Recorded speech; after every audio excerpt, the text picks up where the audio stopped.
Erica, and today I'm going to be reading The Lion and the Mouse. Once upon a time, in a jungle far, far away, lived a mighty lion named Jada. He was the king of the jungle, ruler of all the creatures that lived there.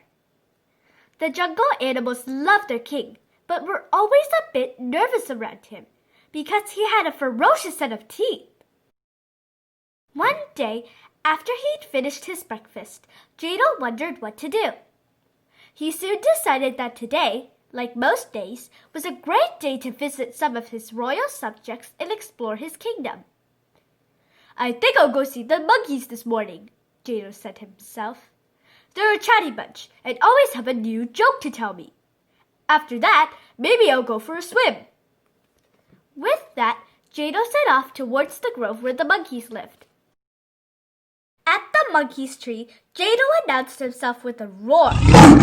"Quit monkeying around! The king of the jungle is here," he said. Old Mort, the leader of the monkeys, bowed to Jada. The other monkeys chattered to each other, excited to see their king. "How may I be of service, Your Majesty?" asked Mort. "I've come to hear a joke," Jada replied. Mort grinned a big monkey grin. He had a great new joke to share and was sure that the king would like it. "What time is it when an elephant sits on your house?" Mort asked. "What time?" Jada repeated. He was stumped. "Why, it's time to get a new house," Mort said. Jada roared with laughter. "What a funny joke!" "That was an excellent joke, Mort," Jada said. "I'll come see you again soon. But now, I'm going swimming." "Be careful, King Jado," Mort warned. "My scout spotted some strange creatures near the river yesterday." Jado was surprised to hear this. He wondered who the strange creatures were and decided to find out for himself. As Jado walked deeper into the jungle, he said hello to the warthogs, parrots, cheetahs, and all the other animals he saw. He asked each one about the strange creatures by the river, but no one else had seen or heard them. When Jado reached the river, he didn't see anything unusual. He jumped into the cool water and paddled around. He had so much fun that he soon forgot all about the strange creatures. After a while, Jado lay down for a nap. All that swimming had tired him out. Meanwhile, a little mouse named Maisie scurried towards the river. He was busily searching for berries and nuts to feast on, and didn't notice the sleeping lion. Maisie climbed over a rock, walked along a fallen log, and then hopped onto Jada. He scurried up the lion's back, through his thick mane, and down the lion's nose. There were no nuts or berries there, that's for sure. Maisie was just about to jump off the tip of the lion's nose when Jado's big paw reached up and grabbed him. Maisie yelped in surprise. He hadn't realized he'd crawled onto a lion. But this wasn't just any lion. It was King Jado. Jado held Maisie in his giant paws and blew hot air into his face. "Who dares disturb the king of the jungle?" Jado growled. "My name's Maisie. I didn't mean to disturb you," the little mouse stammered as he stared at Jado's sharp teeth. "Just what do you think you're doing, waking me from my nap?" asked Jado. "I'm so mad I could eat you." "Pardon me, Your Majesty. I really didn't mean to wake you. Please don't eat me," Maisie squeaked. Jado had eaten a big breakfast and wasn't really hungry. But he knew he must be stirred with the jungle creatures and tightened his grip on the mouse. He growled, and poor Maisie trembled with fright. "Tell me, Maisie, why I shouldn't eat you," Jado said.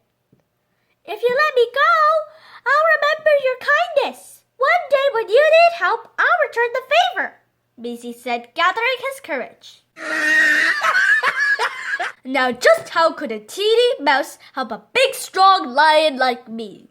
Jado asked. "Everyone needs help sometime or another. Maybe I'll save your life one day," Maisie replied. Jado was impressed with the mouse's bravery. It takes a lot of courage to stand up for yourself, especially when you're talking to the king of the jungle. You're free to go, Jado said.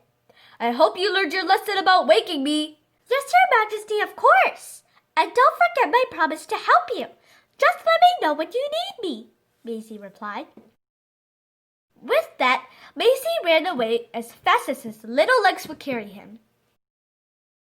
A few days later, Jado heard the monkey troop screeching. They were swinging through the trees in quite a hurry. King Jado! The strange creatures returned to the river last night. We think they were humans, Mort yelled. Humans had never come so deep into the jungle before. All of the jungle animals knew that humans were dangerous. They could even hurt a lion if they wanted to. Jado decided to go to the river to investigate. When he neared the river, Jado moved slowly and quietly. If the humans were there, he didn't want them to hear him coming. He stopped behind a big bush. Shh. Sorry. And peered from side to side. He didn't see anyone unusual or hear any unfamiliar voices. Jado was almost at the edge of the river when he got tangled up in something. He fell to the ground with a startled growl. He tried to stand up, but he couldn't move his legs. He was caught in a net. But who would lay a net on the jungle floor? Jado suddenly realized that the strange creatures the monkeys had seen were not just humans. They were hunters! Jado tried to free himself, but he just couldn't claw his way out. He knew he had to hurry. His life was in danger. He had to get free before the hunters returned. He roared angrily. Across the jungle, Maisie was snacking on the nut. When he heard a loud roar echoing through the trees, he knew that it was Jado. He sounded like he was in trouble. King Jado needs me! I'm coming, Your Highness! Maisie cried as he dropped the nut. When he reached the riverbank, Maisie was shocked to see the king of the jungle caught in a net. He rushed over to help. Have no fear, Maisie's here, he cried. Oh, Maisie, you've got to get me out of here, Jado said. Maisie quickly set to work. He chewed through one vine and then another and another. Soon enough, the mouse had made a hole that was big enough for Jado to crawl out of. The big lion shook himself. It felt good to be free. Maisie had saved King Jado. He was very proud of himself. Thank you, Maisie. You saved my life. And you taught me an important lesson. Even the smallest creatures can do great things. From that day on, Jado and Maisie were the best of friends. The hunters were never spotted again, and King Jado continued to happily rule the jungle for many, many years. The end. Wait, don't go! Subscribe to Read With Me and watch more videos!